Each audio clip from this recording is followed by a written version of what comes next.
Well, we know that when you're out and about enjoying your beautiful days here along coastal Delmarva, it's easy to not think about the less visible members of our community, especially those who are homebound. They don't get to get out as much. They don't get to go out and enjoy the incredible meals that we have to offer here along coastal Delmarva because it's not as easily accessible for them. And that is where Meals on Wheels comes in. We've got Gil Hofheimer, co-chair at Meals on Wheels, joining us today. Tell us a little bit about what Meals on Wheels does, what you guys do with your incredible volunteers and your incredible team. Okay.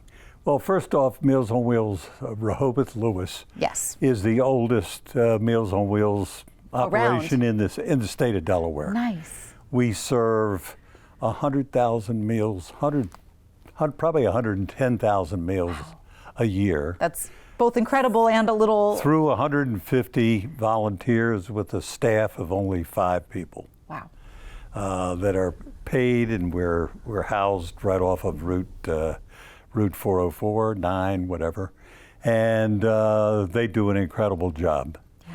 So. Yeah, and so what they do is really you bring meals to folks who are homebound, correct? We, all the volunteers have a specific route. There are 19 routes and various numbers of people that we deliver to. I am a volunteer deliverer as well, and I find it very rewarding, and they find it very comforting because you engage in conversation with folks who are truly homebound and can't get out. Right, which I mean, for some of those folks, I mean, that's their social interaction for the day is when you guys come by and no doubt about it, bring a meal and a conversation and warmth and friendliness to their day. That is true. That is true.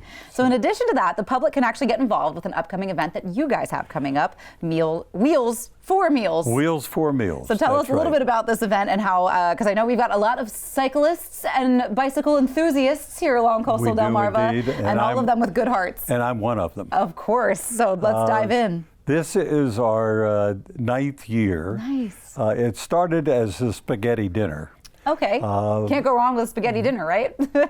And the event eventually became named after the person who started it, who was an avid cyclist, as was Mr. Draper. Yes. And he unfortunately passed away.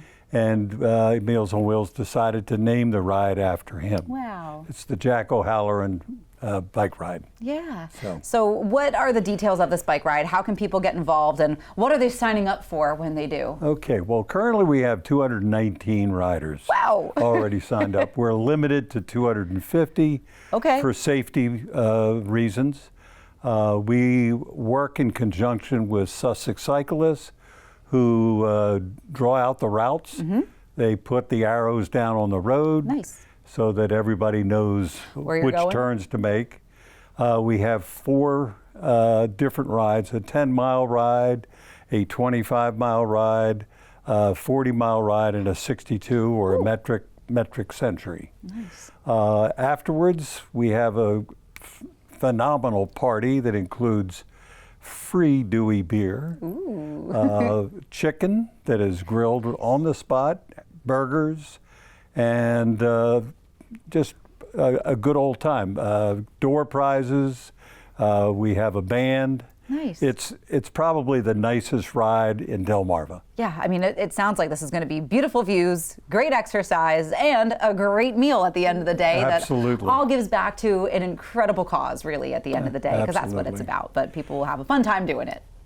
So for folks who, I know you still have limited slots left, but people are hearing this and they want to get involved, you got to sign up quick. Where should they go to do that? Okay, you go to bikereg.com//MOWLR. Perfect. And that will get you there, or you can go to our website, Facebook site, and all the information is there. And maybe for folks who aren't as much of a cyclist, but they still want to get involved with Meals on Wheels, how can they do that? Are you still taking more volunteers? We're always looking for volunteers. Our average age, which is probably pretty much the same throughout the community, is older. Sure. I'm 82. What? Yes. No. And I'm going to do the 30-miler this year. There you go. I mean, I think I would have to do the baby cycling because I am not the best cyclist if I were going to get involved. But that's why volunteering is another great option. It's a good time, and we also accept e-bikes now. Oh, perfect. There you go. So lots of ways that you can participate in this, and give us the time and date of this bike ride. It is March. Can mark it down. May 17th. Starts at Hudson Field and ends at Hudson Field. Perfect. They are very nice to us, allowing us to use their venue for the event. There's just an awful lot of support from the community. Yeah, this is one thing that I've learned day after day here on CoastLife is that we have one of the most supportive communities out there. And a lot of people that come to this area, that's one of the first things that they observe and one of the first things they notice is that they want to get involved and they want to give back. Well, Gil, thank you so much for coming in today. Thank you for having us. Of course, and thank you for telling us all about that you do. So if you want to get involved, remember, mark that down on your calendars and get cycling because it's going to be a lot of fun. But we have some more CoastLife to get to and more ways that you can give back to the community when CoastLife gets back.